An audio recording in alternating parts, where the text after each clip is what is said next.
Will's Wonder World is a tablet-based video game. The game involves a large variety of environments and utilizes many tablet features.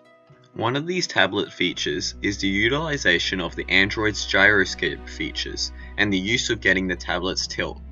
I first tested this feature in a small-scale prototype so I could later implement it into my game. This pendulum is controlled by the user's movement of the tablet. The touchscreen is also used. Users can jump and move around the world by touching different parts of the tablet.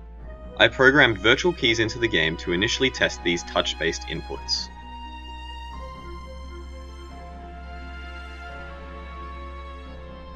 I also programmed a voice input for the tablet game. The voice input can receive the amplitude being received by a microphone. This is used for effects like translating input into wind. Obviously, a large portion of game development went into programming these features, so using comments and logical systems, such as state machines, were essential in maintaining this project.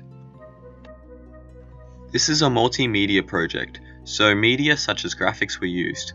I drew up backgrounds using a Wacom tablet and drew terrain by using a digital pen and picking colors based off the hue, saturation, and value color structure.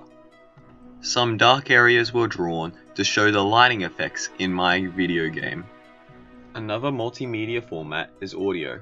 Audio was recorded by recording my voice through a microphone. This was then heavily edited in Audacity to create the following sound effects.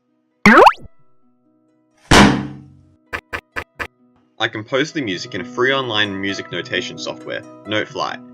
I then exported the song into a MIDI and used the piano roll feature in FL Studio, paired with sound fonts to create the music played in my video game. Finally, I animated my game using a software called Spine 2D by using bone structures and keyframes to create fluid animations. The creation of my game involved a large amount of consideration to a depth and layering system. This meant drawing both backgrounds and foreground elements. These foreground elements went over the top of each character. You can see this effect being achieved when a player enters a cave system or goes through a door. The foreground elements will go on top of the player. The game also involved many backgrounds that moved horizontally, left to right. I had to make sure the backgrounds tiled correctly to achieve this effect. I also had a lot of text and dialogue in my game. I used an RPG-inspired typewriter effect to portray the text being displayed. I had to ensure the coordinates were programmed to ensure that the text had an appropriate leading and alignment and paragraph systems.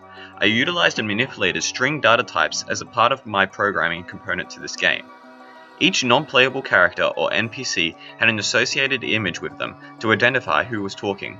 I also had a sound play with each letter character being typed, which also was inspired by RPG games. I also placed a variety of object-based collisions in my game and associate these objects with the visual elements I already drew via tablet for my video game. These included tiling the objects correctly so that the player can walk down and up slopes. My game involved many rooms. I had to use warping systems to make the player look like he is entering different levels in a consistent contingent game. I also had to make sure all these levels were lined up correctly to make this effect present. My game also involved a camera system. I used this camera system to follow the player, establish scenes, and add effects such as screen shake. I had to make sure to have trigger events throughout my game. These trigger events make sure the player does not access levels that shouldn't be accessible. An example of such a trigger event is at the start of the game, where the elevator only comes down when talking to the player to the far left section of the hotel. Throughout my game I had particle effects and used a particle system. This is most apparent when the player is moving and jumping about. A nice poof of dust can also be seen when you hit a mushroom. Talking about mushrooms, many parts of my games required special catered programming to achieve different effects, including the effect when mushrooms make the player jump. This also included making an object colliding with an elevator system, which is constantly changing the state at which the collision is taking place. In the later section of the project, I kept coming back to audio design. I composed my whole game with different distinct soundtracks for each part of the game, such as the title,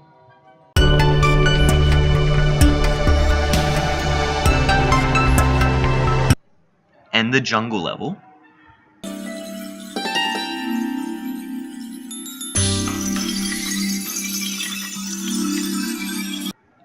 and the underground world.